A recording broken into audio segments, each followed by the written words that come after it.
Откако пукна скандалот со токсичното гориво, надлежните си ја префрлаат одговорноста кој е виновен што македонска фирма која увезувала отровен мазут ги снабдувала болниците и министерствата во земјава. Од Министерството за економија го обвинуваат државниот пазарен инспекторат под водство на екс-директорот Стојко Пауновски, зашто направил само една проверка на квалитетот на горивата со мобилната лабораторија, која пред 2 години беше купена од владата за 500.000 евра. Крешник Бектеши вели дека наместо независната државна лабораторија се користеле приватните лаборатории. Пазарниот инспекторат до овој момент кога зборуваме ја користел само еднаш во последните 2 години.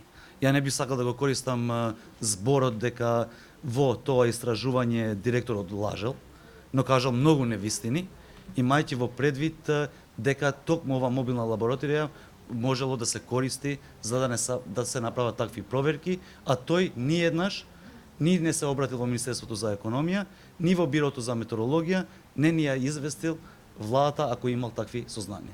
Ние како Министерство за економија такви сознанија не сме имале, а мобилната лабораторија не била користена од страна на пазарниот инспекторат. Претходно Пауновски тврдеше дека наодите за опасноста од ова гориво веќе ги испратил до Министерството за економија. Во меѓувреме од Кавадарци реагираше и првиот човек на општината. Градоначалникот Митко Јанчев побара брза реакција од институциите во врска со користењето на отпадното масло за Euronickel. Освен комбинатот од Кавадарци и компанијата Брако на бизнисменот и поранешен функционер Кочо Андјушев наводно го користела токсичното гориво. Ваквите информации тој ги отфрли преку деманти најави тужби. Ниту Кочо Андјушев, ниту Брако Велес се поврзани со увоз на некакви токсични масла или мазут, ниту пак Брако е голем потрошувач на мазут во Македонија. Вистината е дека Брако никогаш не увезол мазут, а минималните количини што ги троши за работа на погонот се набавуваат на пазарот во Македонија од увозници кои се занимаваат со дејноста, реагираат од велешката компанија. Инаку ваквите реакции следуваат по скандалот за големиот увоз на опасно нафтено масло забрането во Европската Унија, кое наголемо го користат повеќе државни институции и индустријски комбинати во Македонија.